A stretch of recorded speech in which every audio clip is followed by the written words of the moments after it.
بسم الله الرحمن الرحيم قد أفلح من تزكى وذكر اسم ربه فصلى بل تؤثرون الحياة الدنيا والآخرة خير وأبقى.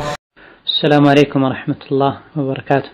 الحمد لله رب العالمين والعاقبة للمتقين ولا عدوان إلا على الظالمين، والصلاة والسلام الأتمان الأكملان على النبي المبعوث رحمة للعالمين وعلى آله وأصحابه والتابعين ومن تبعهم بإحسان إلى يوم الدين.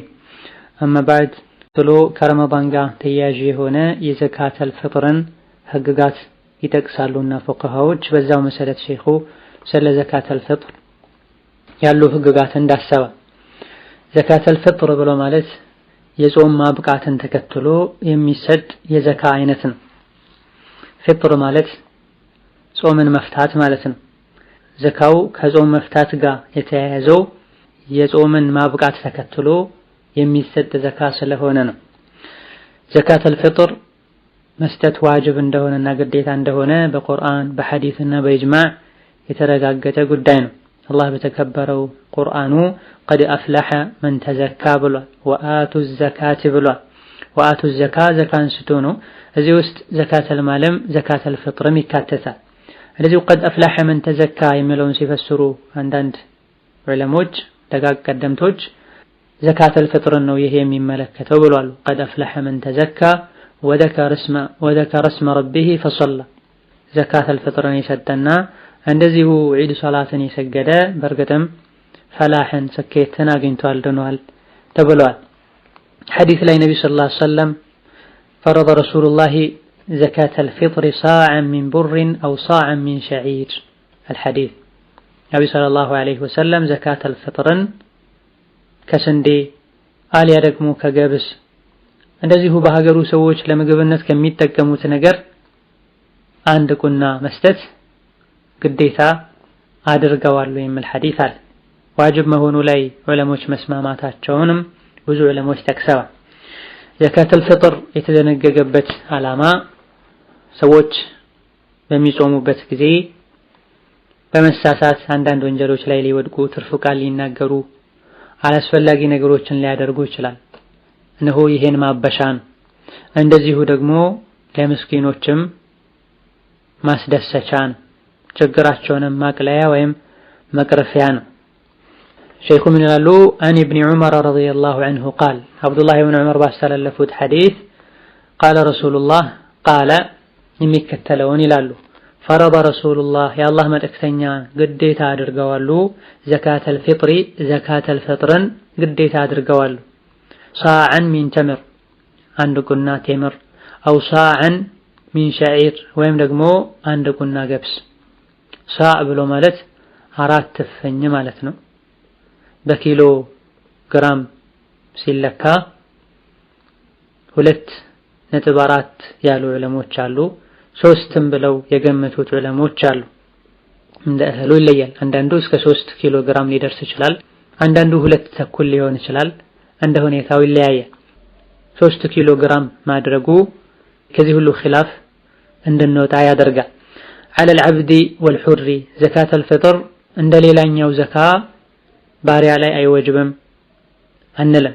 على العبد ባሪያም ላይ ግዴታ አድርገዋሉ። والحر ባሪያ ያልሆነ ሰውም ላይ ግዴታ አድርገዋሉ። والذكر ወንዶችም ላይ والأنثى ሴቶችም ላይ والصغير ህፃናትም ላይ والكبير አዋቂውም ላይ من المسلمين ከሙስሊሙ ማህበረሰብ ውስጥ ዘካተል ፍጥር ሁሉም ላይ ግዴታ ይሆንበታል።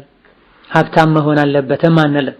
ለዒዱ ቀን እስከነ ሌሊቱ የሚበቃው ምግብ ያለው ሰው ዘካተል ፍጥር መስጠት ይወጅብበታል።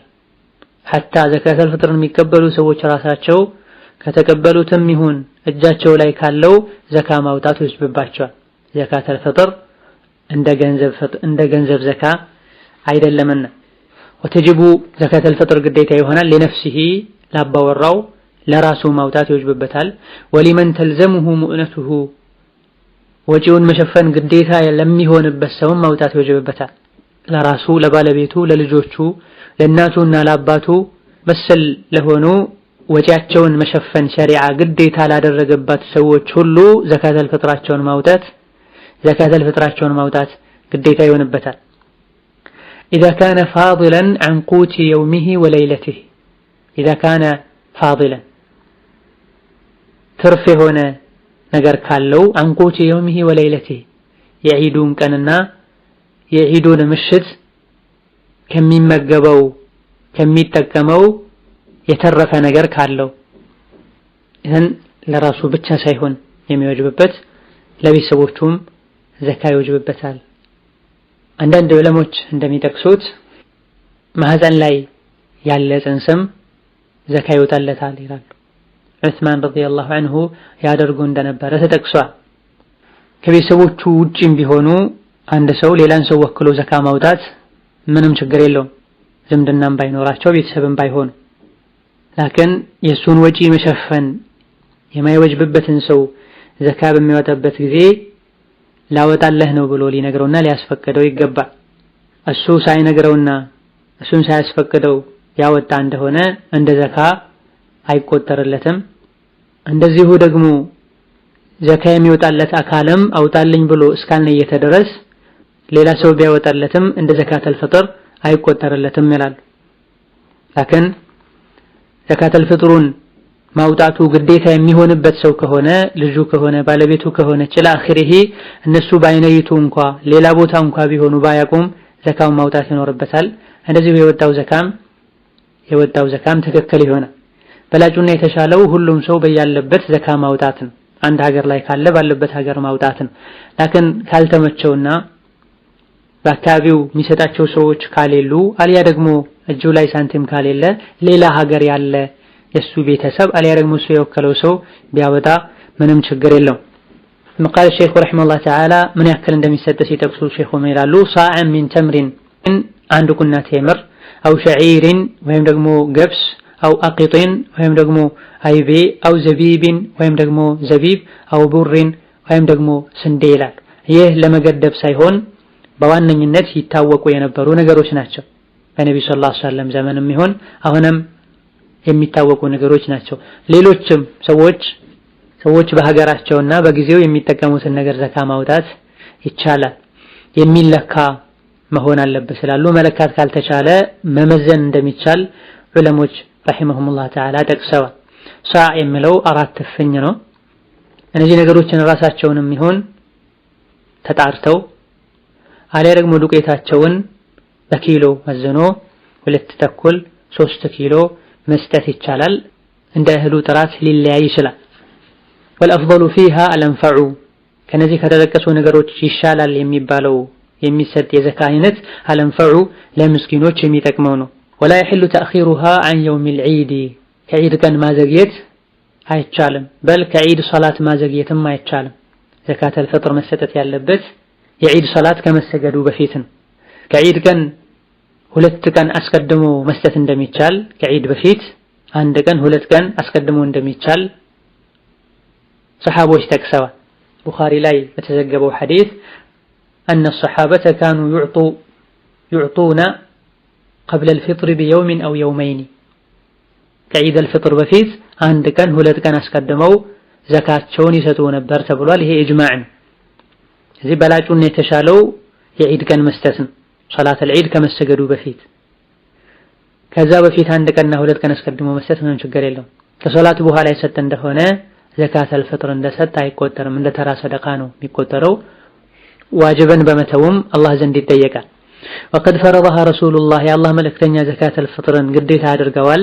ጡህረተን ሊሷኢሚ ጾመኛው ያጠፋቸው ጥፋቶችን የፈጸማቸው ስህተቶችን ያብሱለት ዘንድ ሚነል ለግዊ ወረፈስ ትርፍ ቃል የተናገረው ከጾመኛ ጋር የማይሄዱ ከጾም ጋር የማይሄዱ የተናገራቸው ከተቃራኒ ጾታ ጋር ተያያዥ የሆኑ ንግግሮች መሰል ነገሮችን አድርጎም ከሆነ ያብስለት ዘንድ ነው። ወጡዕመተን ሊልመሳኪኒ ለምስኪኖችም ምግብ ይሆን ዘንድ ነው። የዒድ ቀን ከቤታቸው እንዳይወጡ እንዳይለምኑ እንዳይቸገሩ ለማድረግ ተብሎ ነው። فمن اداها قبل الصلاه ከሶላት በፊት ዘካውን የሰጠ ሰው فهي زكاه مقبوله ሸርጡን ያሟላ እስከሆነ ድረስ አላህ Subhanahu Wa Ta'ala የሚቀበለው ዘካ ነው። ومن اداها بعد الصلاه ከሶላት በኋላ የሰጠ ሰው ደግሞ فهي صدقه من الصدقات እንዴተኛውም ሰደቃ ይቆጠራል እንጂ ዘካተል ፍጥርን ሰጥቷል አይባልም ይላሉ። ይሄ ሐዲስ ነው። ረዋሁ አቡ ዳውድ ወኢብኑ ማጃህ ኢብኑ ማጃህና አቡ ዳውድ የዘገቡት ሐዲስ ነው። ዘካውን አባወራው በራሱ እጅ ወስዶ ሊሰጥ ይገባል። ብዙ ሰዎች መስጂድ በር ላይ ወስደው ይጥሉታል። ሌሎች ደግሞ ብዙም ለዲኑ የማይጨነቅና ጥንቃቄ የማያደርግን ሰው አውጣ ገዝተህ አውጣልኝ ብለው ገንዘብ ይሰጡታል። አንዳንዶች ደግሞ ቤተሰብ ያወጣላቸው አሊያ ደግሞ አብሮት የሚኖሩ ሰው ያወጣላቸው መስሏቸው እንደገመቱት ሳይሆን ቀርቶ ይሄን ግዴታ ሳይወጡ ጊዜው ያልፋል። በመሰረቱ ማንኛውም ሰው ወክለውት ቢያወጣ አሊያ ደግሞ ላንተ አወጣልሃለሁ ፍቀድልኝ ብሎ ቢያስፈቅድ ምንም ችግር የለውም። ሰው ቤት የሚሰሩ ሰራተኞች አሰሪዎቻቸው ቢያወጡላቸው፣ ዘመድ ለዘመዱ ወዳጅ ለወዳጁ ቢያወጣ ምንም ችግር የለውም። ላኪን ማውጣቱ ግዴታ የማይሆንበት ሰው ከሆነ አሳውቆ ተስፈቅዶት ሊሆን ይገባል ብለናል። ስለዚህ ሌላ ሰው እንደሚያወጣልን ተስፋ በማድረግ አሊያ ደግሞ ያወጣልናል ብለን በመገመት ብቻ ነገሩ ሊያበቃ አይገባውም። አወጣህልኝ ወይ ብለን ልንጠይቅ ልናስታውስ ይገባናል። የዘካተል ፍጥርን ረሱል ሰለላሁ ዐለይሂ ወሰለም የደነገጉት ከምግብ ነው ከእህል ነው እንጂ ዘካተል ፍጥር በገንዘብ አይሰጥም። በዚህ ዙሪያ የመጡ ሐዲሶች የተጠቀሙት ቃል ጣዓም ነው የሚለው፣ ብር ነው የሚለው፣ ሸዒር ነው የሚለው፣ ተምር ነው የሚለው። እነዚህ ሁሉ የምግብ አይነቶች ናቸው። በረሱል ሰለላሁ ዐለይሂ ወሰለም ዘመንም ይሁን በሰሐቦች ዘመን ዘካተል ፍጥር በገንዘብ አልተሰጠም። ከጊዜ በኋላ ግን ለምስኪኖች የሚሻለው ገንዘብ ነውና እህል ከመስጠት ምግብ ከመስጠት ገንዘብ መስጠት ይሻላል የሚሉ አስተያየቶች መጥተዋል። ላኪን ኢማም አሕመድ ረሂመሁላሁ ተዓላ ዘካተል ፍጥር በምግብ እንጂ በገንዘብ መሰጠት የለበትም። 2 ኪሎ ተኩሉ 3 ኪሎ ስንት ነው በብር ተብሎ ያን ደምሮ ሊሰጥ አይገባውም። በገንዘቡ እህል ገዝቶ ምግብ ገዝቶ ሊሰጥ ይገባል ብለው ተናግረዋል። ይህን በሚናገሩበት ጊዜ ዑመር ኢብኑ አብዱል ዐዚዝ እኮ ዋጋውን የምግቡን ዋጋ ወይም ደግሞ በገንዘብ ይሰጥ ብሏል ወይም ደግሞ በገንዘብ ይቀበል ነበረ ተብሎ ሲነገራቸው يدعون قول رسول الله ويقولون قال فلان وقد قال ابن عمر رضي الله عنه فرض رسول الله زكاة الفطر صاع الحديث ይህ በሚነገራቸው ጊዜ ይህን በሚባሉበት ጊዜ የረሱልን ሰለላሁ ዐለይሂ ወሰለም ንግግር አገሌ እንዲህ አድርጓል አገሌ እንዲህ ብሏል ተብሎ ሊተው አይገባውም። እነሆ አብዱላህ ኢብኑ ዑመር የአላህ መልእክተኛ ዘካተል ፍጥርን አንድ ቁና ስንዴ ወይም ቴምር ግዴታ አድርገዋል ብሎ ተናግሯልና ይላል። ዘን ረሱል ሰለላሁ ዐለይሂ ወሰለም የደነገጉትና ያዘዙት በእህል ነው። ሰሐቦችም ሲያደርጉ የነበረው ይሄው ነው። ሆኖም በላጩና የተሻለው ሱናው ሙስተሐቡ ለምስኪኖች እህሉን ገዝቶ መስጠቱ ነው።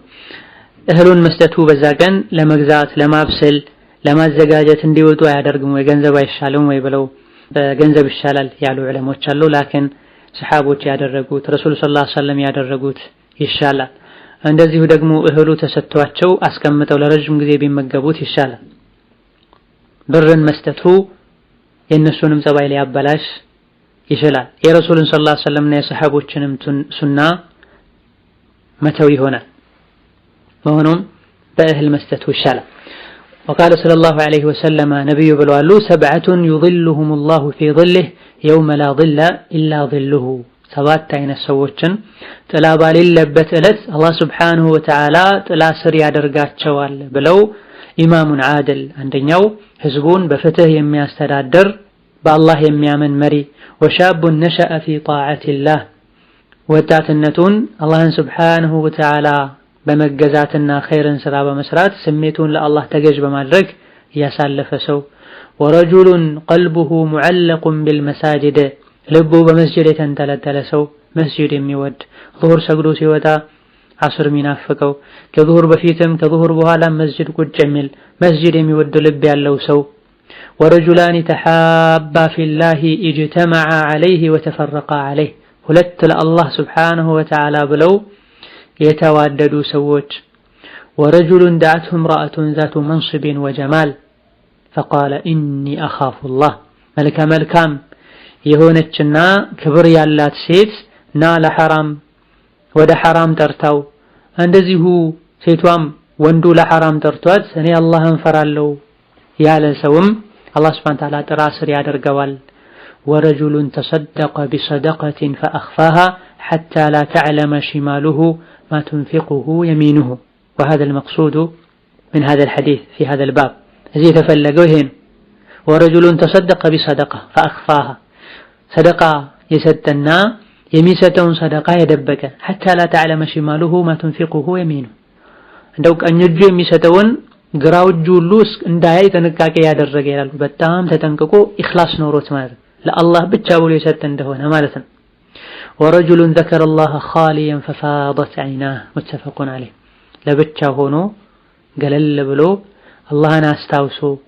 ያለቀሰ አይኑ ያነባ እንደሆነም አላህ ጥላው ስር ያደርገዋል ይላል እነዚህ 7 ነገሮችን የተገበረ ወይም ከነዚህ መሃል አንዱን ያደረገ አላህ Subhanahu Wa Ta'ala ጥላ ባሌለበት ስር ጥላ ስር ያደርገዋል ከዚህ አንዱ ደብቆ ሰደቃ ያሰጠሰው ሰደቃን ደብቆ መስጠት የሚሻልበት አጋጣሚ አለ ግልጽ ማድረግ የሚሻልበት አጋጣሚ አለ ግልጽ ሲሸጥ ኢኽላሱ ማይበላሽ ከሆነ ሌሎችም እሱን በመከተል የሚሰጡ ከሆነ እሱ የኸይር ነገር ፈርቀዳጅ በመሆኑ ለሌሎች አርአያ በመሆኑ ብዙ ሰዎች ኸይርን ስለሚሰሩ ብዙ አጅር ስለሚያገኝ በይፋ መስጠቱ ይሻላል እንላለን ብዙ ጊዜ ይህ የንያ ችግር ይገጥመዋል ይውልኝ ስሙልኝ ይገባበታል ንያው ይበላሽበታል ከዚህ በሽታ ከዳነ ሰደቃን በይፋ መስጠቱ ይሻላል ካልሆነ ግን ደብቆ መስጠቱ ነው የሚሻለው በሌላኛው ሐዲስ የምስጥር ሰደቃ የአላህን ቁጣ ታበርዳለች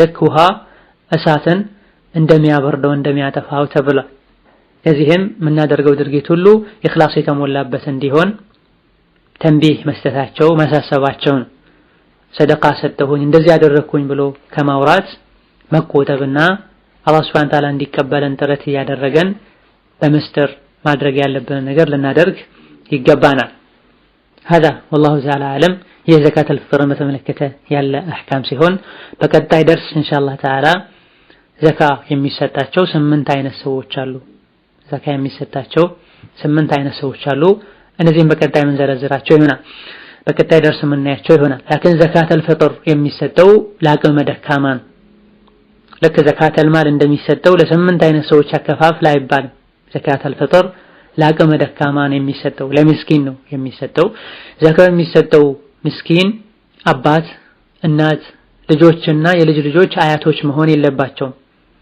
በመሰረቱ የሱን ወጪ መሸፈን ግዴታ ለሚሆንበት ሰው መስጠት የለበትም ከዚህ ውጭ ላሉ አቅመ ደካሞች ይሰጣል ለጎረቤቶች እንደዚሁ ዘካ መስጠት ለሚቻልላቸው ዘመዶች ቢሰጥ ሰደቃም ነው ዝምድና መቀጠልም ነው የጎረቤት ሐቅ መጠበቅም ነው ይመረጣል ወይላ ለማንንም መስጠት ይችላል ይህ የበለጠ በቀጣይ ደርሶች ከዘካት المال ጋር ተያይዞ የሚብራራ ይሆናል هذا والله تعالى اعلم والسلام عليكم ورحمة الله وبركاته